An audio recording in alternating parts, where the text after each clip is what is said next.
Hi, Tamika. Welcome to the Awaken Heart podcast. Hey, so good to be here. I am so glad to have you here, and I just keep staring at you. You're such a beautiful woman, and it's not so. For those that are listening, go check out the video portion on YouTube or Rumble. But you just got this beautiful glow about yourself. Not to mention your natural beauty, but you just have this beautiful energy to yourself. Well, So thank you so much. I really appreciate you're that. And welcome. you're beautiful too. Thank you very Thank you. much. Despite my I love it. This is going to be a great conversation. I love what you're doing with the couples and transforming lives. You do retreats, you do relationship courses, and diving into, you're on a mission to transform people's happiness, that only 14% of people are truly happy. And don't you find that it's kind of, even though things are more accessible and it seems like things are easier with the internet and everything, don't you find there's a more unhappiness now with the implementation of these devices that people are glued to all the time? Yeah, I think that, that stat is always interesting. The 14% of people only report, or excuse me, only 14% of Americans report being very happy. And I think you're right in stating that we're so connected through devices, and yet we're so disconnected from a human to human level. And I think that just speaks volumes to us not being able to be more transparent, vulnerable,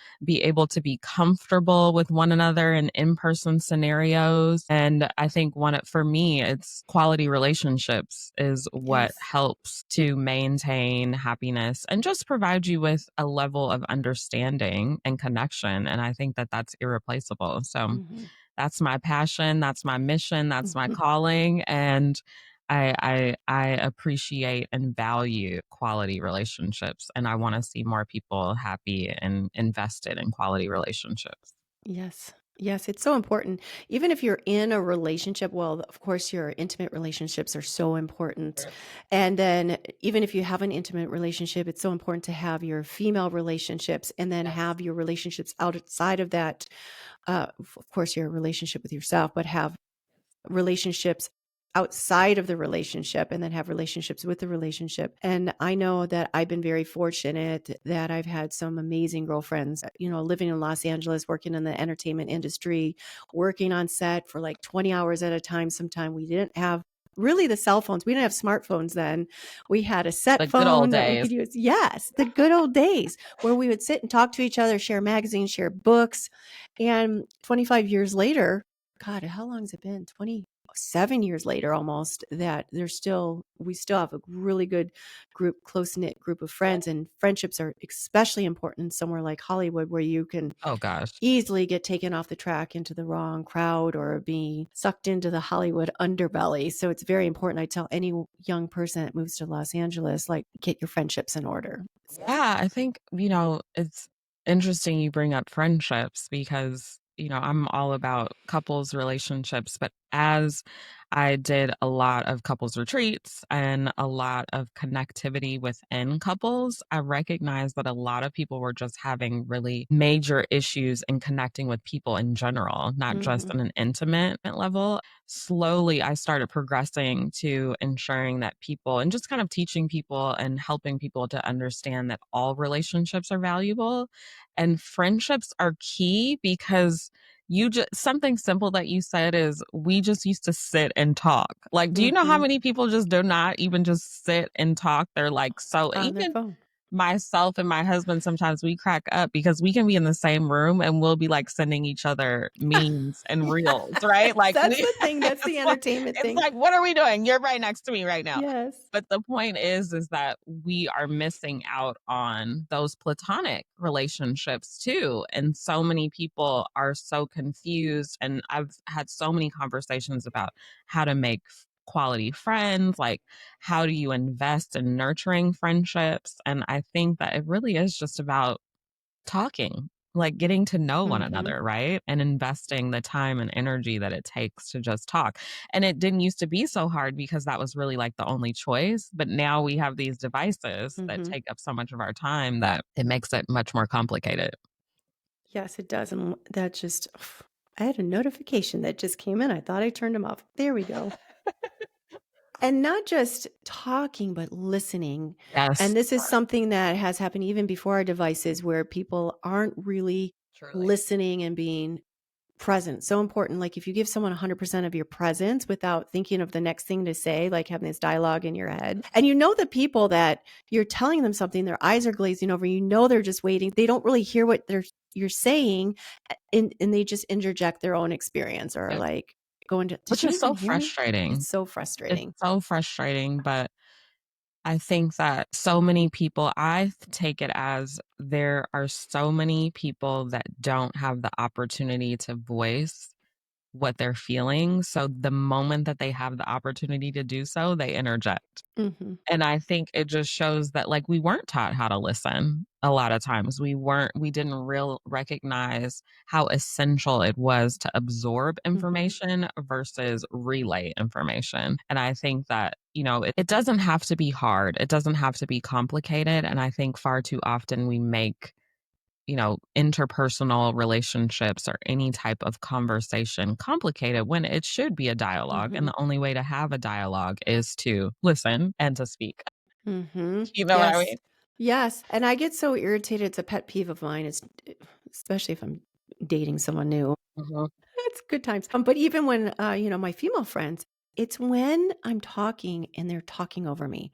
They don't hear like their intro. I'm just like, "Ugh," Yep. and I start getting really like stop the conversation and just look at them, or I just get so irritated. Yeah, it's like, "Hello, do you recognize that you're here with someone, not just talking Yes. to yourself?" Stop talking over me. Yeah. Let me finish.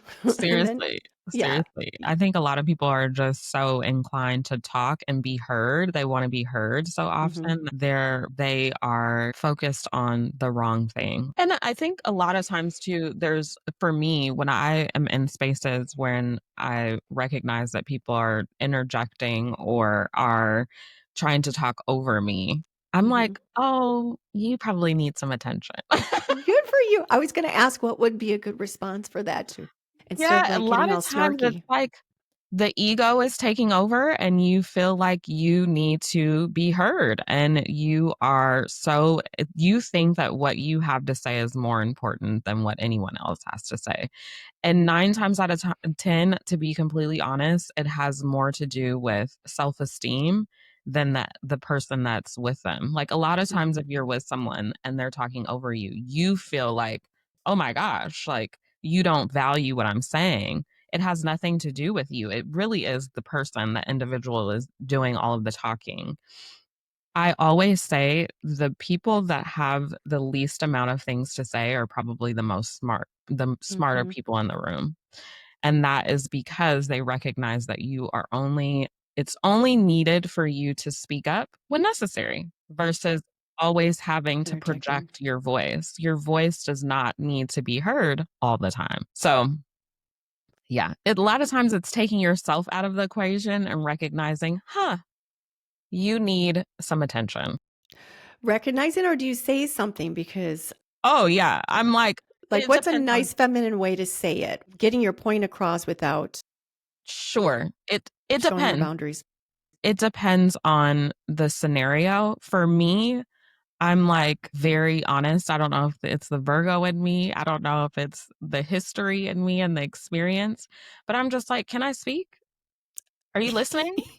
Like, "Are you listening to what I just said?" And sometimes you can do it in Good. a humorous way, Yeah. but I think that there's so many times we feel uncomfortable with saying something, Hmm. but who are we really protecting by not saying Exactly. the truth? You know?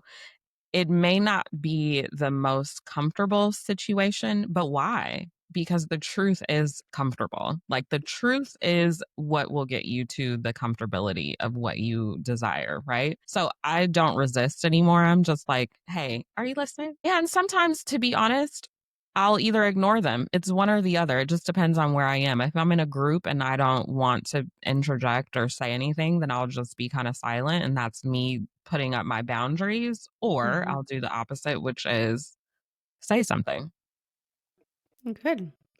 Good. Get it out there. Say it. Yeah. Speak your piece. And you're it's true a lot of times you're just afraid to say something because you don't want to hurt their feelings or Yeah. offend them. I mean, I know I can be incredibly blunt, and I talk about divine feminine a lot. It's like I'm learning I mean, stuff but from my I friends a lot, how to say I it feel like without you're being so like, calm though. So like I wouldn't how can you be offended by the calmness? I get really short. I get really short and I got irritated, you. like, or yeah. Yes, so let's walk it back a little bit, and I'd love to hear about your personal journey and the inspiration that led you to doing what you're doing now. Your journey has taken you from Seattle to Chicago and now Atlanta. How Yeah. have these different places shaped your perspective on relationships and happiness? I love that. I think of every place I've been in has been played a pivotal role in my life. You know, growing up in Seattle, I feel like I learned how to be inclusive and how to be observant, and that was the foundation for me, right? And Seattle is just a more nature filled I inclined lived in location. Portland for a while. Yeah, see, Yeah. and it's just like it's the your mindset is different in Seattle. It's just like this very calm, very resourceful place because nature is all around you. So that was my foundation. And, you know, my family is actually originally from Alabama. So I have Southern roots, which is always funny to me because I never would have. I don't know why that's so From hilarious. Alabama? Yes, both my mom and my dad are from Alabama. So going from the South to the Pacific Northwest Mhm. and then going to college in Chicago, that is where I say I became an adult. Like I recognized how to really connect with people and really grow in like the aspects of living as an adult person in this society. And then when I came to Atlanta, we moved to Atlanta. I met my husband in Chicago and we moved to Atlanta and it was just time to get away from the cold, to be completely honest. Chicago is cold. It I've been there is in February. that wind chill is no joke, okay? Minus 40 Yeah. degrees wind chill is no joke, but I think, you know, being in Atlanta is and living with here with my husband, it's an opportunity for us to just invest in one another more Mhm. and explore, and surprisingly, there's a lot of nature here too, so we do a lot of hiking and eating and Oh, all of yeah, the there is a things. lot. Where in Atlanta are you? I gotta We're turn this light outside down. of Northside, so more Alpharetta. Yeah, Alpharetta. My friend lived in Alpharetta That's for a little awesome. bit, and then she moved to Florida, and I went to visit her because I thought about moving there at certain point. What a great little area. Yeah, it's nice. It's like higher end, but not. It's interesting, Mhm. but I love it. And so, yeah, I mean, I think every place has played a role. And, you know, one of the main reasons for why I do what I do and connection is so important for me. Oh, Kitty. Kitty's like, I want to talk. Yeah. Knew Connection that is would happen. important to me too. I Yes. love I love Yes. it. Okay. But, I think one of the main reason why connection is so important to me is because I lost my father unexpectedly when I was 13 years old. He Mm. died in his sleep, and I think that just gave me a significant reality check that, like, life is short, your connections matter, telling people how much you care about them and value them is essential in life, and as I continue to grow and just connect with more people, I was always adamant about ensuring that I say what I need to say, good, bad, or indifferent, because you just never know what's going to happen. Mhm. And I think, you know, because of that, I've been able to create really deep bonds with people, and I've witnessed people not be able to do that. And I just really want people to have deeper connections and have meaningful relationships. So, Mhm. And with that loss that you navigated, you had bullying, gosh, yeah. family challenges with the loss of your father and others. How did those experiences shape your mission to help others cultivate happiness through their relationships? Yeah, I think bullying and loss and grief and it forces you to look within and it forces you to recognize what's important. And as I mentioned, losing my father created this sense of awareness that you don't necessarily desire, but that is what was needed. And I think so many people are missing that sense of awareness, or they're not admitting it. And in order for you to connect and be happy and be joyful, it's like you have to be willing to be vulnerable, be transparent, and really be mindful when you are building relationships. And as I mentioned, quality relationships is based on data. It is what can strengthen your well being, it can extend your lifespan. It is what creates more happiness. It is a piece of what creates more happiness. So I think that we have to invest more of our time in doing so. There is a stat though that I've seen where I forgot what it was. Like men are more happy when they're married and women are more happy when they're single. Sorry, I missed that stat, but I Yeah, could it was see. like 65% of women, they're more happy or longevity is being single, and then men are more happy in relationship. I guess it changes. I don't remember exactly. It's something along those I mean, lines. I wouldn't be surprised. It's also like who you choose to be with. Exactly. That will Choose wisely. listen, that will create a whole situation if it's not a pleasant experience, because being around someone on a daily basis is Yep. a lot of work, Yes. and it challenges you, which is useful, but it's also like if it is challenging you in a negative manner, then yeah, hit the road, Jack. That's not worth the unhappiness that it comes No. with. Yeah, relationships are one of your most challenging things. It's not all going to be rosebuds and puppy dogs, but you know, if you have the foundation there and you choose wisely, of course, there's going to be compromises within the relationships. I mean, if they leave like their toothpaste in the sink, I mean, something like that, you can just like overcome foundational stuff. Not so Yeah, much. I That's why mean, it's so sometimes important. those things are annoying too. Yeah. Yes. Or your I mean, snore. I think that the thing for me too is even being married is I think a lot of times people believe that you're supposed to be aligned and everything in a Mm-hmm. relationship, and that's just almost impossible unless Mm-hmm. you marry yourself. And the truth is that I'm pretty amazing, but I don't know if I want to marry me. I got enough Right. of me. Right. But I think that the point is that, I've grown and evolved within my relationship, and my husband has too, because we do have two different perspectives, and the two perspectives may not always merge at any given time, but the value is having two people that are individuals that are secure within themselves, that are willing to Absolutely. bring their full self to the relationship, stand in that. And when they do that, you are able to listen, as we said, voice and listen who you listen. And then over time, you may start gravitating to be more aligned at any given time. Mm-hmm. Because at the very beginning of our relationship, we didn't agree on everything. And thankfully so. But, now I look back and I'm like, you made sense about that. And he does that with me all the time too. And it's like, that is the point of being in relationship, period. Whether Mm-hmm. it is a colleague, a mentorship, whether it is a friendship, you are not meant to agree all the time. You have to challenge one another to think differently, because that is how we grow and evolve as a human being.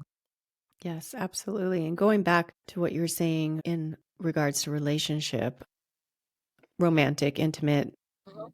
so many people, I need you to complete me. You Oh complete no, me. You're my better half. no, And no, no, and no. they're not coming in a whole. They're looking for some pieces that are missing within themselves already and trying to find those missing pieces in someone else. You were talking about how you came together, two individuals. Correct. Yes. And there's that whole romanticized vision of how do I live without you? Oh my gosh, yeah, no. No. Always tell people, I'm like, "Listen, I would prefer to be with my husband, but I can live without him." Mhm. Now, that does not mean that, I wouldn't be sad or whatever. The Of point is course. that would I can be okay without, Mhm. and I think that's the point, because I am an individual at the end of the day. Like, I am me. Listen, you come into the world and you're gonna believe by Yes. yourself. That is the Yes. truth. And I think that it doesn't you don't no one can complete you. That's just impossible. And to have that expectation, put that expectation on someone is just Pressure. not, yeah, it's pressure, and it's just not acceptable and not Mhm. attainable. So I Mm. wouldn't expect him to put that pressure on me either. Which is a relief. Phew. and it's a Yes. really I mean, yes. we are better together. I will say that. Mhm. It's like 2 puzzle pieces that are combined, and that's how I feel about my quality friendships, my Mhm. quality familialships, all of that. We are better together. But, we have separate lives and we are segmented, and when we come back together to, put ourselves together as a piece, as one piece, it's amazing. I really like that analogy of the puzzle pieces, even with friendships. So, what was the defining moment that inspired you to create the couples experience and the Oh, Tamika couples Carlton Collective, experience. Yeah, building couples strong experience. relationships? Yes. Couples experience came to us, myself and my husband, in 2018 when we were together for about 2 years, and, we were going through it. Like, we had a great relationship, but, like, real things were happening behind the scenes, and, like, everyone thought that we had this perfect relationship. And I was like, "Why don't people talk about the struggles that they have?" People are very very adamant about showcasing the positives. And I think now it's kind of shifted. People are more inclined to be more open and transparent. But I was like, we need to be able to talk about the truth, because the truth is that's the only way that we're going to progress. And we created it. We created a space in which couples would come together and have real transparent conversations and heighten their relationships, figure out ways to improve their relationships, also figure out if they may not be a good fit. And we created couples retreats where we've traveled nationally and internationally. And it's one of those things that, like, when you bring folks together that are of like mind and not Mhm. like minded, something miraculous happens because you Mhm. learn from one another. Yes, absolutely. So, tell me some of these places that you've gone to. I just picture Bali and everyone being I love Bali, like a couple's experience. I haven't been to Bali. I want to go No? to Bali. You have to. I've heard such great things. I think that's like a soulful experience to have It too. I've very heard. much is, and it's easy to travel there. Your money goes a long way, and Sure. it's just very calming, and the Balinese are wonderful, and The just nature. there's something transformative. It's a very feminine island. Mm. Mm. Femininity. Yes. Okay. I Yes. I I've heard great things. I have to go. Okay. Yes. So, Couples experience. yes, 2026. I know, right? I was thinking about that. We've gone to Spain, we've done Mhm. London, I Mm. like a lot of beach locations, so we always, because I'm a water person, really I choose locations that I wanna go to. Yeah, hey. And then I'm like, "Come along for the ride, y'all." But normally it's about 5 couples, and we go to these locations, and it's a planned itinerary, and then we have opportunities for you to explore on your own, but Mhm. it's fun mixed with, like, spiritual awakening and connection.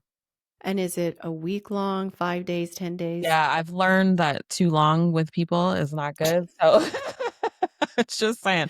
I Y normally we do, 4 days. Okay. Yeah. Okay, well, that's kinda hard if you're gonna take them over to Bali or if you're gonna take them So typically people still, like, will go over and and they do then it on their own. just, yeah, exactly. So Okay. we'll do the retreat portion and people typically stay and And have then you stay too, and yeah, you're separated from everybody correct, else, and you go and explore and correct. do We your thing. normally go early and then stay late.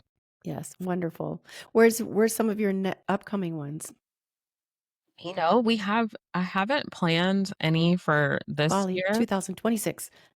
In 26, it's looking like Bali is coming down the Okay. pipeline. Yeah. I would really love to go to Thailand too. That's Yes, another one. Thailand's wonderful Yeah. too. I love Thailand, but Bali is something even more special. Well, that's just with me. Yes, I do love Thailand too, but Bali is something else. Well, what's another place that you like to go or that you've been to? I've been wanting to go to Costa Rica. I know there's a lot of I like retreats in Costa Rica. Costa Rica. Yeah, we've done a retreat in Costa Rica. That was good. Italy's fabulous. If you Oh, can yes. be like, if you could get a castle somewhere and have We've like a done wine and Italy food before. experience, you have Italy wonderful. is great. Um, yeah, I would love to do Thailand. I would Yes. love to do maybe like a Grenada or Mm-hmm. somewhere in the Caribbean, Nicaragua. Yeah. somewhere else in the Caribbean. We've done like Barbados. That was Mm-hmm. beautiful. There's so many places to go. It's like never So many ending. places. So many places. Even here in the States, Montana would be a wonderful I've place to go. heard great things about Montana Yeah. too, or even like Wyoming. Even Mhm. Idaho is beautiful. Yes, Idaho is beautiful, and there's the God, what is it? I'm picturing it. Wyoming. There's those Tetons, the Grand Tetons or Yes, something. Yes, yes, beautiful. That'll yeah. be in the country. Summer or spring or somewhere in the fall. But anyway, I'm sure you're going to plan something this year. I mean, it's only April. You could have something easily in I think December. So it's been so hectic. I feel like this year has been like 5 years in one. I can't believe it's April. I'm glad because I've been back here for 2 years. This was a cold winter. I mean, everything's starting to bud, but it was 70 1 week and then it went down to feeling like it was 18 degrees the other Ugh. day. So Oh, Florida's yeah. can Yeah, be that's feel miserable. very good. That's so fun. As long I found I could live in the Midwest as long as I get away at least once during the winter. I did go to the Big Island of Hawaii to visit a friend for Ooh, 10 days. So that was a good break. That was a good break. So awesome. yes, it's wonderful. So you get to combine traveling with couples and experiential of retreats. Yeah, one of my Combination favorite best of things both to do. worlds. Yeah, Yes. yeah. So you believe quality relationships are key to happiness, wealth, and well-being. What are the biggest misconceptions people have about building strong connections? That it's gonna be easy. I don't even think that's a Yeah. They misconception. think everything like, oh, you meet the person or you meet the friend, it just falls into place. Yeah, no, it's definitely takes some nurturing, and I think that, it takes some intuition when you connect with folks. I also think that the misconception is that you're supposed to be in friendship or in quality relationship with people, like I mentioned, that are like you. I think the best relationships come from or with people that are not like you. Like you may have similar values here and there, but just how you deal with day to day things are not going to be the same. I also think that there's this idea that when you connect doesn't like it takes a lot of investment and like you have to nurture the connections and Mhm. be very cognizant of that. It's sometimes connections are an inconvenience. And I don't think we talk about that a lot too, that like, it's not going to be people may call on you or you may need them at inopportune times. And that is what is necessary. But the main thing for me is that I want people to understand that it's so irreplaceable to have quality relationships. Like there's data that says that 1 in 4 people feel lonely right now. And if you have quality relationships, you do not feel lonely. And I think that if you feel more accepted and you feel more open and quality relationships will allow you to I really believe that they can change the world. Like, if we're more connected with ourselves and each other, there's no stopping us. Mhm. And you just mentioned it again how 1 in 4 people feel lonelier, and we were talking earlier about how people are more digitally connected more than ever, but often feel lonelier. How do you help people foster deeper, more authentic relationships?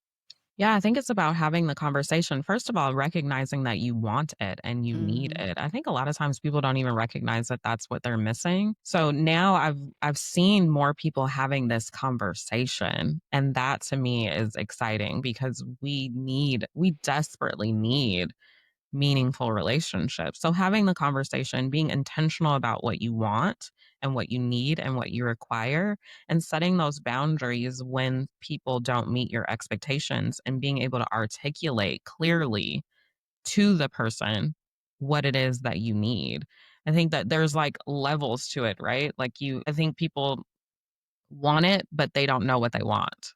So being intentional is key. Then once you have a relationship, you have to be willing to invest and share what it is that you expect, require, need, because people just don't know on their own. Like we don't read minds, right? So in order for you to get what you really need, you need to be vocal about it. And I think that there is you don't wanna not give people opportunities or you don't wanna cut people off immediately if they don't meet your expectations, but sometimes if you give people an opportunity to learn you and understand, then they may meet your expectations, but a lot of times folks just wanna kinda give up and Mhm. that's not helpful. Yes. And what role does emotional intelligence play in creating meaningful relationships, and how can we develop it? Ooh. Emotional intelligence is gosh, it's monumental because Emotional intelligence is you being willing to understand and listen and break down your own walls and barriers. I think it's not about being right, it's about making something work. Far too often in any relationships, people want to be right when that's not going to be helpful to anyone. And even, me, for a long time, my husband used to be like, "You never apologize." And I was like, "I never do anything wrong." I'm like, "I am You perfect." sound right. Right, I am great. But the point was what it was like, you have to be willing to hear what you're missing, and that requires emotional intelligence and the emotional wherewithal to say that, "Yes, I could be wrong, so I apologize." I think I almost threw up saying that. No, I'm kidding. I'm, like, so against it. It's funny. I can't help it. He's like, "Oh my gosh, Tamika, here you go." He's like, "You've been doing so good." I'm like, "Right?" Because I guess you're right sometimes. How long have you guys been together? We've been together for 9 years. Wow, Yeah, we've been married for about 7 years, yeah. that's great. That's funny. That's great. I'm I sorry, was I in a have to re laugh at myself, that's why I think another thing too, you can't take yourself too seriously in mm-mm, relationships too often. mm-mm, nope, and have a lot of humor in it, be able to Yeah, laugh at yourself. for It sure. sounds like you have that type of relationship. Yeah, we do. That's wonderful. Going back to the numbers, only 14% of people say they're truly happy. Why do you think that number is so low, and what steps can we take to increase it? Well, I think it's low because as we mentioned, like, first of all, A, we don't recognize the value of connection Mhm. and meaningful relationships. B, we are not putting our devices down long enough to even have a real conversation and a real dialogue. And C, we're afraid to let our guard down. Far too often, we feel that if I just read something or saw a clip from, I don't know if you're familiar with Chrisette Michelle, but she's a vocalist, a singer. And she was saying on her podcast recently that she was like, "I don't want a relationship. I don't want to let my guard down. I'm afraid for someone to, like, if I come off stage and I'm sweaty and like them to hug me. I don't want them to see me at my worst." Like, yes. And this is what people, I really appreciated what she said because there are so many people that feel that, but will not articulate that. Because the truth is that when we let our guard down, we are far too open. We are far too, it's like we're broken open and people get to see who we really are. And will someone like and love that? So I think that we just have to be willing to let our guard down and recognize that there's more value in having the connection than not having the connection. And sure, it's fearful and you have to gain the confidence and comfortability by doing it, right? And that was the only way that I got to where I am with my partnerships, friendships, all of the things by being willing to take the risk and let my guard down. Because people don't fall in love and people don't really connect to, "Oh, I'm Miss Perfect. I'm perfect." What can they Correct. connect to? It's nobody's perfect. So Correct. we relate to a lot of our, like, we might have broken experiences or somebody's going through the same thing and somebody's being vulnerable and it relates to something within themselves. And that's where the connection Yes. happens. That's why if you've noticed, people are like, on social media, you should be more authentic. You have to tell your Mhm. story because that's the only way that people are really going to connect with who you are is if they get to know you. And yeah, that's not fun. It's not comfortable, but that is the only way. It's like you got to go through it. You can't go around it. So Mhm. just do it. I say, don't doubt, just do. There's more to gain on the other side no matter what, even if you get hurt, because you're that much closer to the best thing that could ever happen to you. Mhm. I like that. It's not easy to get there, No. but once you get there, you're like, "I don't worry about anything anymore." I used to, but it's like, what does worrying really do for you? Mm-mm, it doesn't. And what are we really worrying about? Because we don't really have control over much of anything here Right. And outside of. worrying is you're not in the present. You're like worrying about, you're in the future, worrying Correct. about the future, or you're guilty, regretting the past, and nobody's really living in the present moment. And yeah, if people can be more present, they're not going to have all that fear. Yeah, it's like, the times where I was where I've been free and have not thought about the possibility of hurt, pain, loss are the best times of my life. Like, when you're not thinking and you're just centered in the present moment, the Mhm. best things happen. That's where They memories do. are created, right? It's a gift. Mhm. That is where life is being lived. So, what are we here for outside of living this good old life? You Yes, know? It's like, what else are we doing here? exactly. This good old life. Yeah. I'd love to talk about you've been featured on Oprah Winfrey Show and other major platforms. What's the most impactful advice you've ever received about happiness and success? Oh, that's a good question. Yeah, I think what's the most impactful advice that I have received? I think it is accepting what is. Mm. Mhm.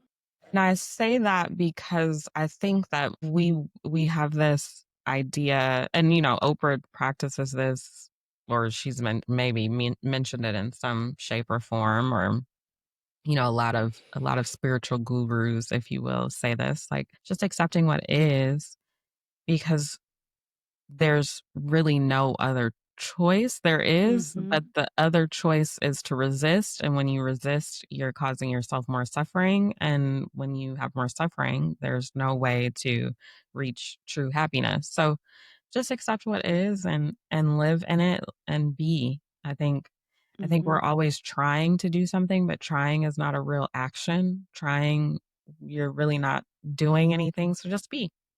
Mhm. And what you resist, it persists. And Correct. a lot of times you're like, oh, it is what it is. It is what it is. That's kind of like spiritual bypassing, or it is what it is. But when you really think about it, it is what it is. Okay, this situation is what it is. And I'm fighting against reality by making it not so when it is so. So you're not really living in reality or the present moment. It is what it is. Yeah, Okay, now how can I move forward? exactly. And how can you just be, and I think it's like accepting it, acknowledging it, and then you can move on. Versus Yes. if you resist it, you're constantly in that mindset of resisting it, which you said it just continues to persist. When you accept what it is, you acknowledge it and you say, okay, now what? Yes. What is next for me? Because Mhm. this isn't going to be forever because I Mhm. can't take this. So what is next? And isn't it amazing how the angst and anxiety dissipates once you have that acceptance Yes. and There acknowledgement? is It really no does. anxie it's so interesting, like, listen, I used to have severe anxiety, and, like, I recognized that over time, first of all, the anxiety was me trying to conjure up this idea that I had control. So I would go through my mind of all the potential scenarios of what Mhm. could happen, but it's like, the reality is I couldn't even think of all the scenarios, but I thought I could, and I thought that was helping me. But over time, I realized, what is the point? And then Mhm. slowly, I start being with my thoughts and not allowing them to take over, and just simmering in the thoughts, and then just saying, "But that didn't happen. Okay, next. That's not gonna Mhm. happen either. Okay, next. That's not gonna happen." And then I just continue to move forward. And then as you move forward, you realize you're okay. You're okay, Mhm. and you will be okay, and you've been okay. So, Mm, that's a great way to take that back because we do all those things, the worst case scenarios to protect ourselves. And it's something that might never happen. And 90% of it, I'd say 99% of it never happens. So you're preparing yourself for the worst. But what if you prepared yourself for the for the best? best. Like, what's the best? One of my friends asked me, they were like, "What's the best that could happen, Tamika?" And I'm like, Mm. that's a good way to put it. Like, what is Mhm. the best that can happen? Why do we not think about that perspective? And in any scenario where you're afraid or you're concerned, just think, bypass the negative and say, what is the best that can happen in Mhm. this situation? And that'll change the outcome 9 times out of 10. Yeah, because it's all energy too. Yes. It's like, Yep. what are you attracting? Yes. Yeah. which is wild. It's like, and then when you get into that manifestation phase and all of that, it's like, Quantum that's when, physics, yes, quantum mechanics, Right. like the universe is always giving us what we ask for, but yes, we're always asking for the wrong thing, or we yes. ask for something, but we have paradoxical intents to it, which is it's buffering each other. It's like not going anywhere. But Or when we ask for something and it shows up, but it doesn't look like what we asked for. mhm, That's another one because we're like, we want it to come in this form mhm, that is going to do exactly what we thought it was supposed to do. But the truth is that it's there for you and it came to you and you're just not acknowledging it. mhm. So back to accept what is, Yes, and then you'll see it yes, and you'll being take it open for to it. face value. Yeah. Because the signs and the information doesn't come like you think it's going to. Yes. And so it's just like when somebody might, maybe you're in Starbucks and the person ahead of you pays for you. Those are little things, those are little gifts that you look at when you're looking for a miracle or looking for some, you're asking for money or you're asking for some compassion or something like that. That's the sign. That's it. Which is so beautiful because it's also like when you start recognizing that what you asked for is coming or is going to meet you, then you actually start seeing it and you don't have to mold your vision to Hmm. be what you thought it was going to be. No, you'll see it for what it is. And I think I don't know, that's the good part about life. All of this can be annoying sometimes, but when you really like are in it and you live it and you become it, it really can be a beautiful thing. I was just going to say something in regards to that and I totally forgot. So let's go on to the next and then I'll try to think I of don't what I have say. a It's just whoop, boop, boop, boop, boop, boop, I feel like that's the story of my life. boop. Ooh, end of the day. I know, right? I'd like to go back to with just a few more questions before we go, but I would like to go back into your retreats Yeah. and your curated experiences that have transformed lives. Can you Yeah. share a powerful transformation story that stands out to you? Yeah, I mean, there's been a handful, but the first one that came to mind is, um, me being in, oh gosh, where was it? Was it I think it was maybe just in one of our national locations, but a couple was having a conversation and the husband was saying that they had kids and the husband was saying that he wanted his wife to put the kids to bed at a reasonable hour. And the wife kind of took it personally, like, well, I'm doing all of this all day. Like, I'm helping the kids. I'm trying to put them to bed so they get to bed when they get to bed. And he's like, yeah, but if they need a routine. And she's like, I'm trying to put them on a routine. Like, why are you, stop, like basically judging what I'm doing. Right. And I'm like, wait, wait, wait, let's backtrack. Can you explain to me, to the husband, can you explain to me why you want your kids to be on a routine? And he said, so that she can get to bed at an earlier time. And I was like, okay, get to bed an earlier time for what? And he said, so that we can spend more time together. And I said, oh, well, There it is. why didn't you just say that, sir? But the point was that there's always a lead up to the main foundational issue and request. A lot of times people don't get to the main request. They go through all of the ad libs Hmm. and you have to break down what it is. And she was like, oh my gosh, well, why didn't you say that? Because I would love to spend more time with you. And then he's like, yeah, I miss our talks at night. Oh, And then she's like, oh my gosh, like that's what you wanted this whole time? Like you just, and it was like this breakthrough of, gosh, we just need to connect more, make the time to connect more. hmm. And they both missed that opportunity to do so. It wasn't And about the done. kids. It wasn't about the routine. It was about they needed to No connect, judgment. get back to. Yes, and done. So their daughter was in bed at 7 o'clock. Yep. Exactly. After Exactly. dinner, okay, In let's conclusion, brush up and go to bed. in conclusion, but it was a beautiful thing. Yes, going to bed while it's still daylight out. Exactly. Yeah, I love that's it. is because she thought she was being judged. She's doing all these things, and Yes. he's criticizing me, and it's this Correct. beautiful intention that he has, and you got to the root of it. It's like, oh, you want to spend more time with me? I miss that too, and that Right. fosters that connection. Wow. It does. So that was a good one. But yeah, and also just sitting I love my favorite parts of the retreats is like I call them like our fireside chats at night in the Mhm, evening where everyone just comes together and we have like our little healthy snacks or whatever people want. And you're just sitting and we're just talking about our life experiences, our careers, our relationships. And that is when people really dive in and connect with one another, and mhm. that's where the friendships are rooted in those times, and that's my favorite. So that's gotta be during your retreats, one of the biggest relationship building Yeah. exercises is just sitting around the fire and connecting that way. Yep.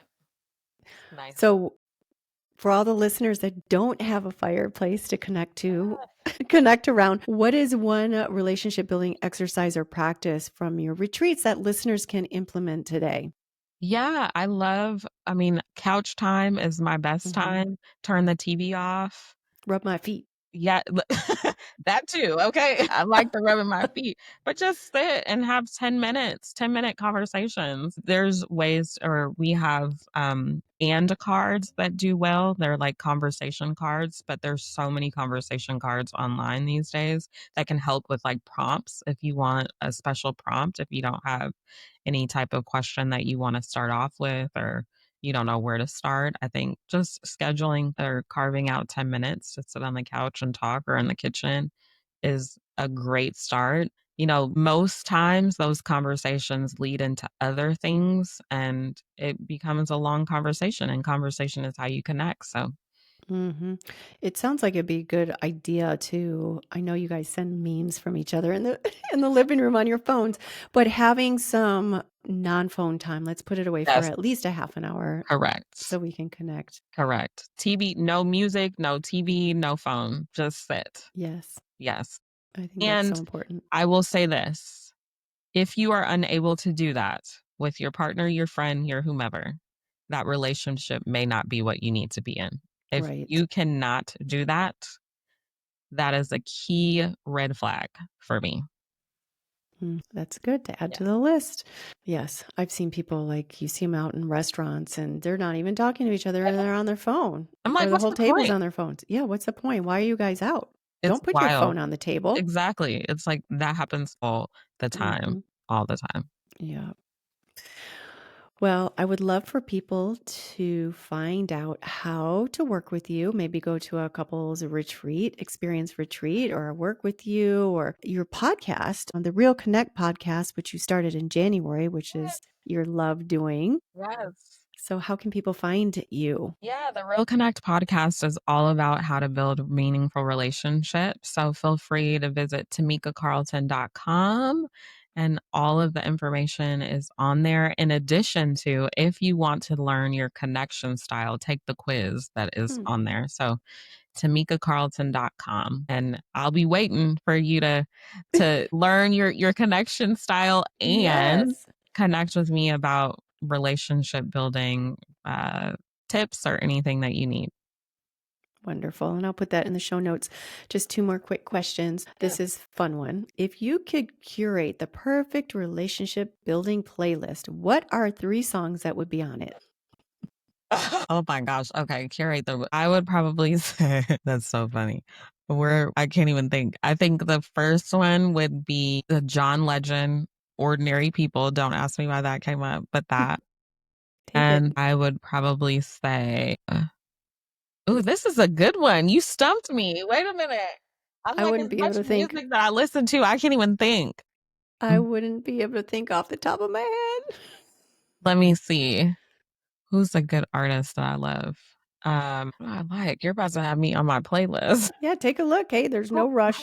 who do you listen to, or what type of music do you listen to? Oh, it changes so much. There'd probably be some Celine Dion in there from Oh, way that's a back good when, one. back in the knees, I used to listen to her all the time. I love Chris Stapleton right now. Oh, me Like his too. He Simple is Life, good. Simple Song, I think is one of my favorites by him. He is good. Yes, Also, I don't know if you've heard of James Bay, but he's really good. So any song by him, James Bay. yeah, he's really, really good. Great vocalist.